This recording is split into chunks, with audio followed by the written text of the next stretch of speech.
Assalamualaikum warahmatullahi wabarakatuh. Selamat pagi anak-anakku yang soleh dan soleha. Semoga kalian semua dalam keadaan sehat walafiat. Amin ya robbal alamin. Baik, sebelum kita mulai belajar, Bapak akan memperkenalkan diri kembali. Nama Bapak adalah Irfan Apandi SPD. Bapak lahir di Sukabumi tanggal 10 Februari 1986. Bapak tinggal di perumahan Geraha Cipta 5, Blok E7 nomor 9, Desa Jejalen, Kecamatan Tambun Utara, Bekasi.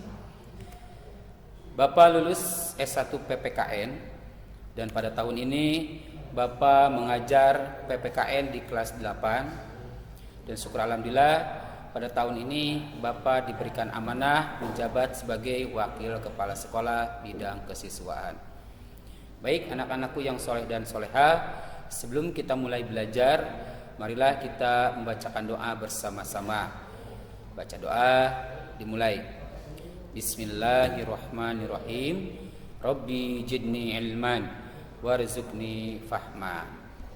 Oke, anak-anakku semuanya, pada kesempatan hari ini kita akan membahas materi bab 1, yaitu tentang kedudukan dan fungsi Pancasila.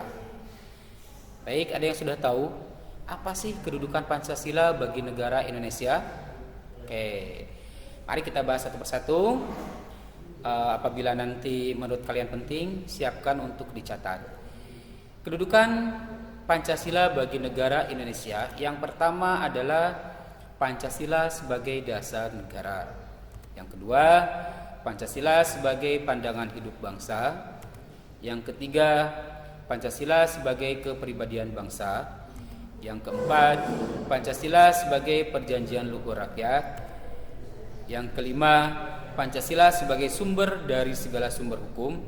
Dan yang keenam adalah Pancasila sebagai ideologi nasional. Oke, anak-anakku, mari kita bahas satu persatu. Yang pertama adalah Pancasila sebagai dasar negara. Dalam Kamus Besar Bahasa Indonesia, kata dasar berarti alas, fondasi, pokok atau pangkal. Nah, jika dihubungkan dengan negara, kata dasar dipahami sebagai pedoman dalam pengaturan kehidupan penyelenggaraan ketatanegaraan. Oke, Bapak mau bertanya, siapa yang tahu kapan pertama kali Pancasila dijadikan sebagai dasar negara Indonesia? Oke, betul. Yaitu pada saat sidang BPUPKI yang pertama. Oke. Pada sidang BPUPKI yang pertama yang dilaksanakan pada tanggal 29 Mei sampai tanggal 1 Juni 1945 dibahas dasar negara Indonesia. Pada saat itu ada beberapa tokoh negara yang memberikan pendapat tentang dasar negara, seperti Muhammad Yamin, Dr. Supomo, dan Insinyur Soekarno. Nah, pada saat itu ketiga tokoh negara ini memberikan usulan rumusan Pancasila yang berbeda. Tapi melalui proses yang sangat panjang, lalu 5 dasar Pancasila sudah diketuk palu dalam Pancasila yang bunyinya kalian sudah tahu ya, sudah hafal tentang 5 dasar Pancasila. Oke. Pada akhir sidang BPUPKI pada tanggal 1 Juli 1945, Insinyur Soekarno untuk pertama kalinya secara resmi menyebut 5 dasar negara yang dikemukakannya sebagai Pancasila. Ya, kalian sudah hafal ya kelima dasar Pancasila tersebut. Oke. Pancasila menjadi norma dasar atau kaidah negara yang fundamental. Hal tersebut dapat dilihat dalam pembukaan Undang-Undang Dasar Negara Indonesia tahun 1945 alinea keempat. Oke, anak-anakku, ada yang hafal? Sudah hafal bunyi pembukaan Undang-Undang Dasar alinea keempat? Yang hafal kita bacakan bersama-sama. Bunyinya adalah, maka disusunlah kemerdekaan kebangsaan Indonesia itu dalam suatu undang-undang dasar negara Indonesia yang berbentuk dalam suatu susunan negara Republik Indonesia yang berkedaulatan rakyat dengan berdasarkan kepada ketuhanan yang Maha Esa, kemanusiaan yang adil dan beradab, persatuan Indonesia, dan kerakyatan yang dipimpin oleh hikmat kebijaksanaan dalam permusyawaratan perwakilan, serta dengan mewujudkan suatu keadilan sosial bagi seluruh rakyat Indonesia. Nah, itu adalah bunyi pembukaan Undang-Undang Dasar alinea keempat. Oke, yang belum hafal silakan kalian menghafalkan. Oke, selanjutnya adalah Pancasila sebagai pandangan hidup bangsa.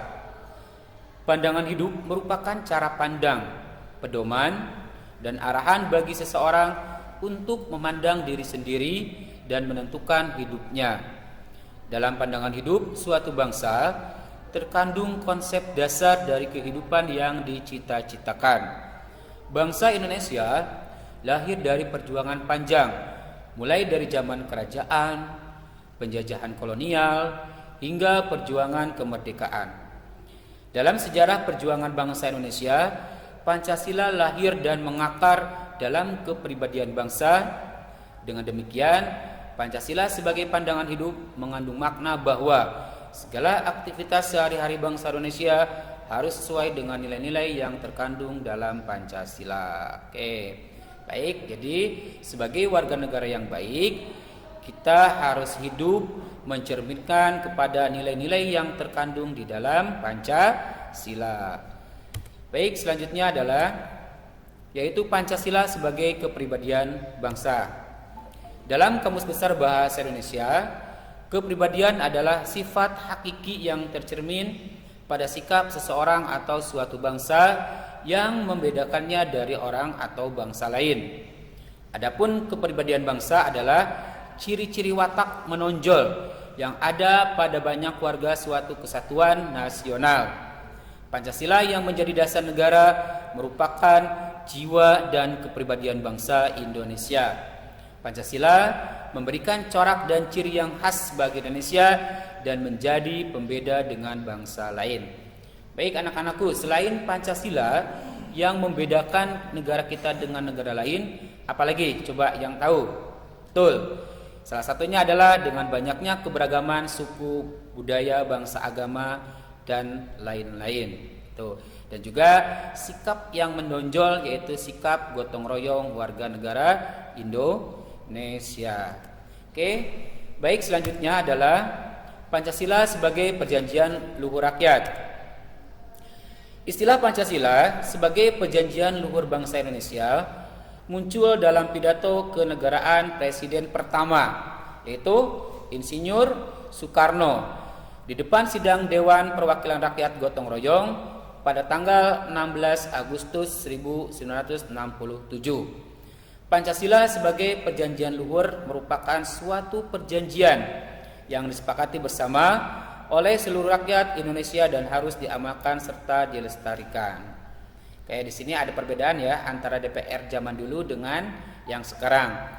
Kalau dulu DPR ada GR-nya, gotong royong. Kenapa? Karena pada saat itu dilihat dari sikap warga negara yang selalu bergotong royong.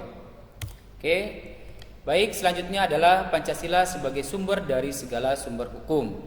Kita sudah diketahui bahwasanya Indonesia adalah negara hukum. Jadi segala sesuatu yang ada di Indonesia baik perbuatan atau peraturan itu sudah ada hukumnya.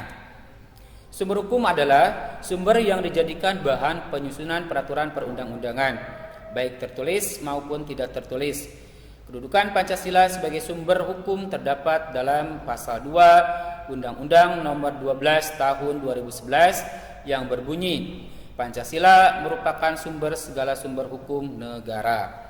Ya, tadi ada peraturan perundang-undangan tertulis dan tidak tertulis. Yang tertulisnya adalah Undang-Undang Dasar, ya. Yang sudah kita ketahui bahwa Undang-Undang Dasar di Indonesia sudah mengalami beberapa kali perubahan. Dan kalian sudah paham hal itu ya. Kita sudah pelajari di kelas 7. Oke, selanjutnya adalah Pancasila sebagai ideologi nasional. Dalam KBBI atau Kamus Besar Bahasa Indonesia, Ideologi berarti cara berpikir seseorang atau suatu golongan. Pancasila sebagai ideologi nasional merupakan sistem nilai yang ideal, dicita-citakan dan diyakini kebenarannya untuk diwujudkan dalam kehidupan bermasyarakat, berbangsa dan bernegara di Indonesia. Oke, itu yang bisa Bapak sampaikan pada hari ini. Nanti apabila ada hal-hal yang belum dimengerti atau mau ditanyakan, kalian bisa komentar melalui WhatsApp Bapak ya. Nanti Bapak tunggu sampai dengan jam pelajaran berakhir. Terima kasih kalian sudah menyimak dengan baik. Demikian belajar PKN untuk hari ini. Semoga materi ini mendapatkan ilmu pengetahuan untuk kita semua. Mari kita bersama-sama mengucapkan hamdalah. Alhamdulillahirabbil alamin, dan diakhiri dengan membacakan surat Al-Asr. Bismillahirrahmanirrahim. Wal 'asr innal insana lafi khusr illa allazina amanu wa 'amilus solihati wa tawasaw bil haqq wa tawasaw bis sabr. Selesai. Demikian dari Bapak, mudah-mudahan ada manfaatnya. Assalamualaikum warahmatullahi wabarakatuh.